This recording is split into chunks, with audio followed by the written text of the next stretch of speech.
Hi, I am Ernesto Pye. I am a software architect at AmericanEagle.com. And today I'm going to show you something I've been working on for a few years.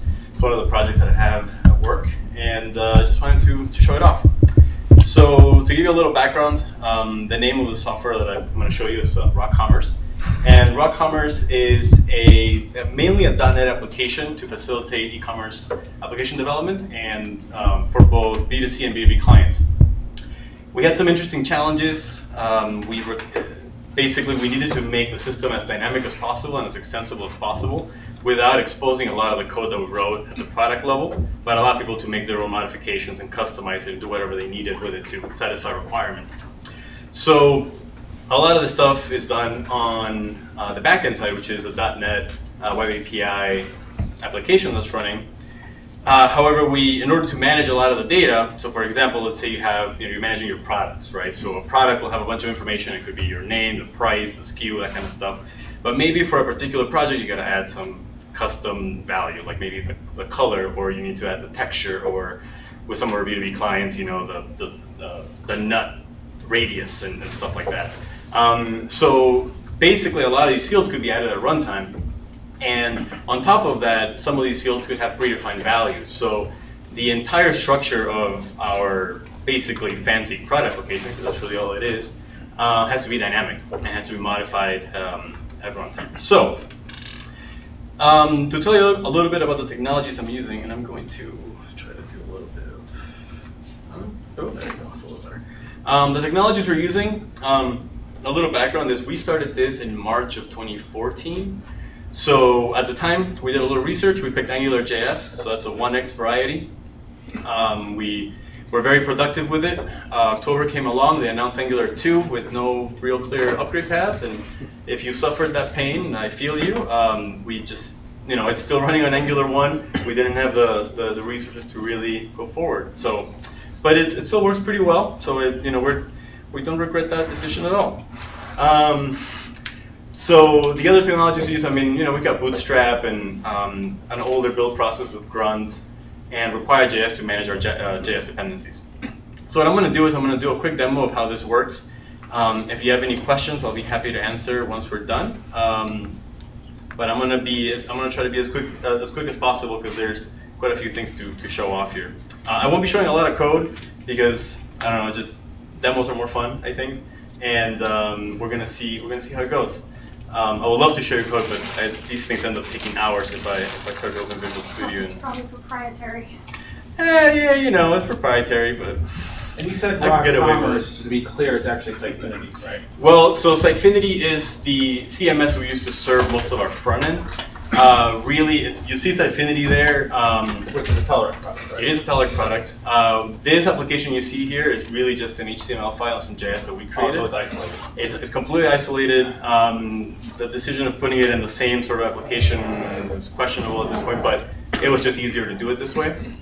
But yeah, it basically and if you're familiar with Sitefinity, we sort of try to follow their design guidelines, which kind of hurt us a little bit, but it's not bad. Overall, I think it looks okay. So I'm going to start by showing a little bit of what this is. So here's your regular dashboard. Numbers are going to look a little funky because this is a development environment.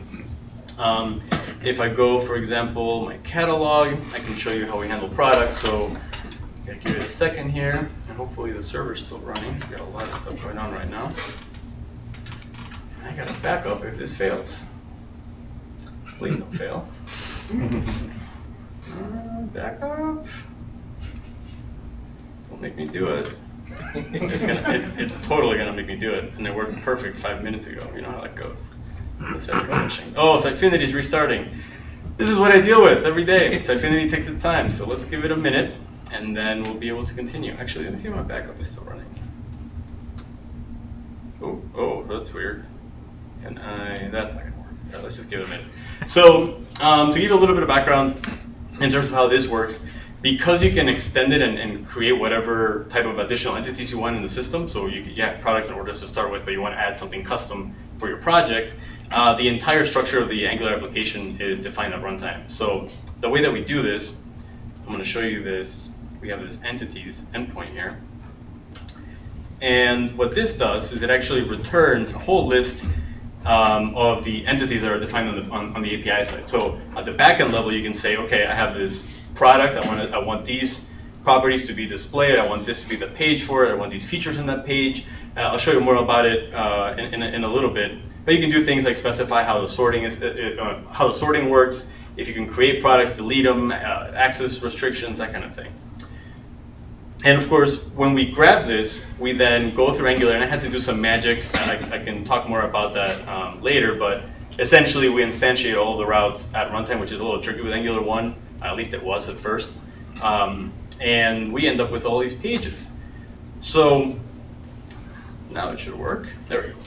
So this is how you would look at your products. And there's a lot of test data, so feel free to make fun of some of these weird random products you're going to see here. You know, just looks like a bunch of product data. Now, one of the cool things about this is that this is entirely dynamic.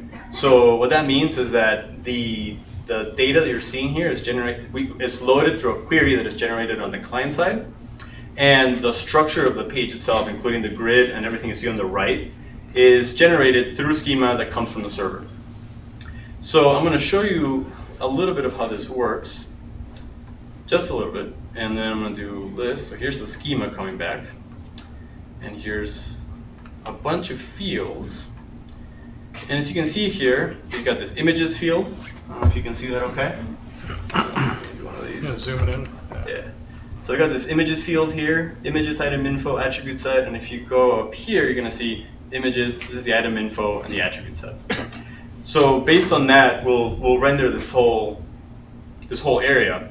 And one of the main reasons behind this is we didn't want developers to have to go through and generate all these pages. This is a lot of the stuff that we do when we create these custom solutions. Is okay, we need to store this new thing. CRUD applications. I mean, you guys are all familiar with that. So another example, I mean, I can just kind of show you really quick. Customers is where you would manage your members and see all their information. All of it is fake data, so don't worry about that. Organizations and so on.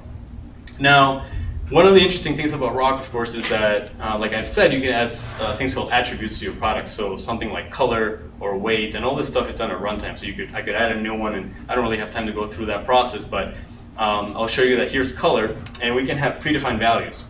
So if I go to the predefined values here, and I click on that, it'll show all the values that we have stored for colors. And I can search. You see I had to search for red there. I'm sure I could search for blue or something. And the way that this works is, before the controller is loaded, it'll make an API request, and the API will tell you, hey, yeah, you have this particular attribute. This is the definition for it, and it'll give you the schema back, and then we do the same type of rendering. And to be clear, the rendering, you basically have full control over the contents of each one of these cells. So you're able to customize that if you would like, add your own columns, modify the titles, change the sorting, and so on. And it's all, for the most part, it's done on the server side. So the schema controls the layout, Yeah, essentially. but the schema isn't, the data is not a part of the schema. The data is separate from the The schema. data is separate, yes. So I could show you there is a, let's see here, query endpoint. So we have this query endpoint that will actually return the results back with all your different records. So the way that we do this, and I'll just kind of go through this really quick, is we essentially generate the query on the client side. You can create this sort of, it's a simplified SQL query basically, and it gets converted into our ORM, and our ORM spits out results. And yeah, so we do two separate queries to get that stuff working. So back to products. So now that you saw the attributes, now if I were to go to the products page, now of course you got to edit these things, right?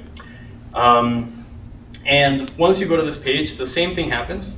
One of the things about products is the structure of them can be dynamic, not just between, like, not all products will have all of your attributes. So we have a way of distinguishing that. So we needed a way to render this page in, with dynamic fields. And if I show you right in here, and I'll zoom in just a sec. Let's do the schema. We actually merged this one with the values one just for, one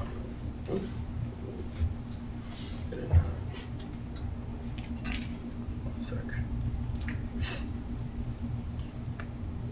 Oh, here we go. We actually merged it for performance reasons a while back, but essentially what you end up getting back is a list of tabs. And so you can see you've got general, see that on the left there? general SEO, descriptions, assets, and then they'll match up to the ones on the right, so general SEO, descriptions, categories, assets. And if I were to actually go through these, you're going to see that a lot of these fields, they're not just text boxes. We want a rich experience. So yeah, you've got your old text boxes and then checkbox lists. And if you go to assets, you have things like image pickers and all kinds of stuff like this. And when you're writing your own code for this, you basically have complete freedom over what code you put in there. So if you want to do, you want to put a Google Map field, whatever, and put some markers in there, you're welcome to do that kind of stuff. And one of the requirements we have that is very common is to make, and this is one of the things that I think makes it very powerful, because a lot of the other stuff is fairly straightforward and very common, but we allow you to change the state of fields based on the state of one or more other fields. So one of the examples I was going to show you is banners, and we store two different types of banners.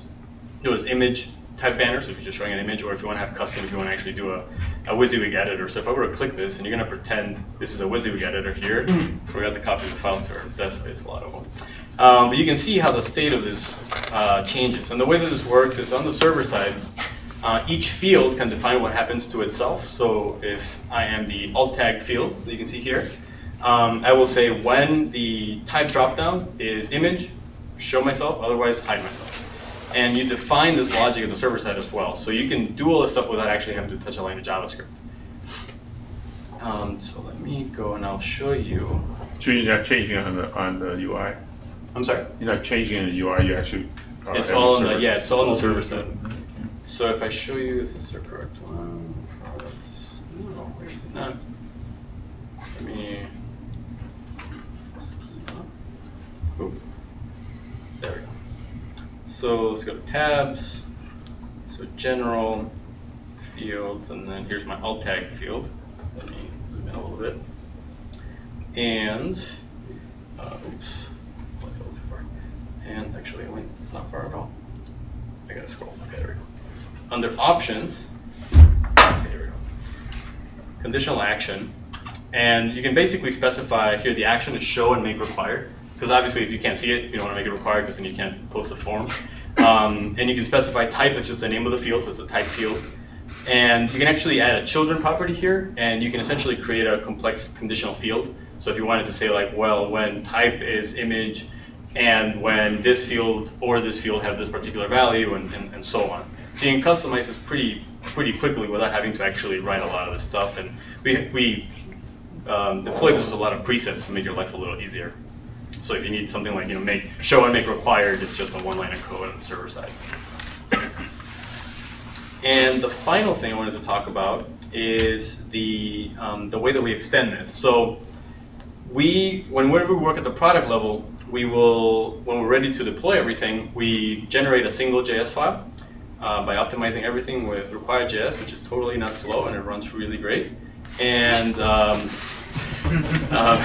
I wish it was Webpack, but maybe sometime soon. And we generate this file, and I don't know why I opened that because that's going to take a while. It's a big bundle. There we go.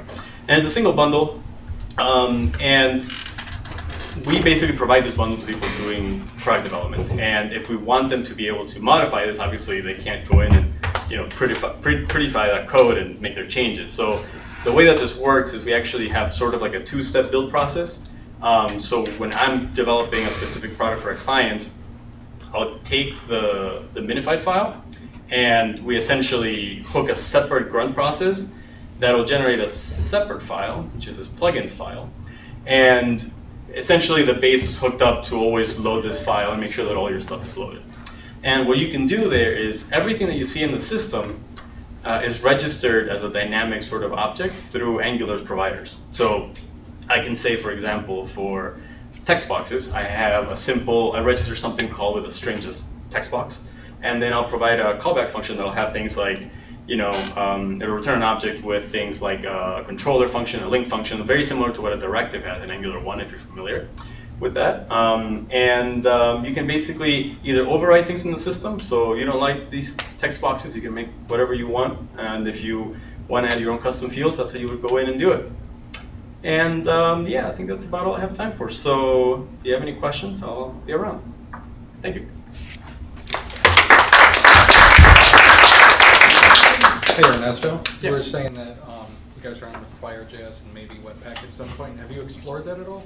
Yes, we have similar issues on our front end. We want to switch that to Webpack as well. Got really close, ran into some snags. Not really Webpack's fault. Actually, Mike's talk was very helpful for some things because I tried it with Webpack 1x and I ran into some snags. And I talked to him after he did his presentation on 2.0. And they had some stuff that was really. How did I stop this?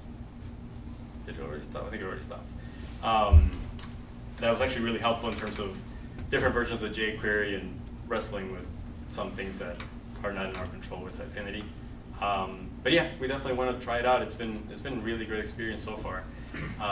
But you know, it's one of those things. You gotta find some time.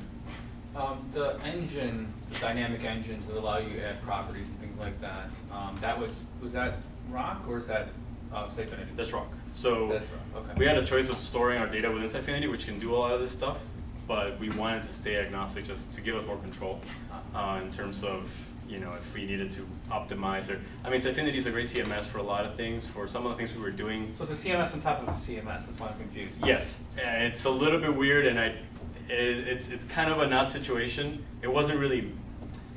It's sort of part of the plan to sort of not need a different CMS, but people like that in terms of usability to create your pages.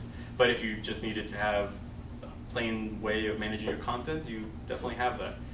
It's running on top of Sitefinity is not the only way that we want it to run. Okay. So. Very cool.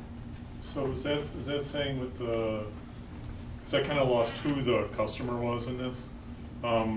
So your group will use one of these CMSs to configure a CMS that the end user uses? Is that how this goes? So. Or I was kind of. Sure, missing so out. we'll get a client that wants some kind of a website for e-commerce, and we sell them a package that'll include all this stuff together, and we basically build a website and customize it to meet their needs. Whether that's, you know, their end users, their customers, their own customers, or the clients themselves to manage their orders and that kind of stuff. Oh, okay. But you would actually ship this whole system to them, the both pieces of it though? Yes. It all goes together, I Yeah, gotcha. yep. I thought one was like a build process for shipping the other one. Gotcha, That's where I no, was- it's all sort of a package deal, yeah. Gotcha. And is ROC open source or is that a paid product? It is a paid product. For now. So you're just teasing us and we can't get our hands A on little it. bit, a little bit. That's just something that, you know, worked on. I was pretty proud of. So. Well, since this Cool. is No, it's awesome. server side, then, so what package are you actually selling in the user interface? But when you edit it on the server? Am I So, understanding this right? you mean for the User customization? interface within a user interface? So the customizations are all sort of developer focused. So as a developer, I would go in and modify my config files or add provider classes to be able to do some of the additional things that you saw you could do. Have another package where you're actually managing it. Right, there's a separate application that'll have all of that stuff. So all the configuration, and it's all ASP.NET, so I don't want to bore you guys. I'm just joking, I love ASP.NET. And you can do all that stuff through there. So usually we'll, for our clients, we'll deploy both of these applications and we'll give them, and it depends on how we do. We do some hosting as well, so sometimes we'll just set it up for them. They have no idea what's going on. But, That's in my experience with customers. I don't care how you manage, just do it. right, exactly. Okay. Yeah. So you dynamically defining directives like on the fly, like taking the information and Kinda, yeah. It's essentially I created a single directive that is called the ROC form field directive, and there's a couple of things you can do to basically set the template URL dynamically, and that essentially you request whenever the link function is called, instead of executing some code, I just call a different link function and pass all the same. You can do all the same dependency injection, everything that Angular does, because it's easy enough to do that. And cool. All right. Cool. Thanks, guys. Thank you.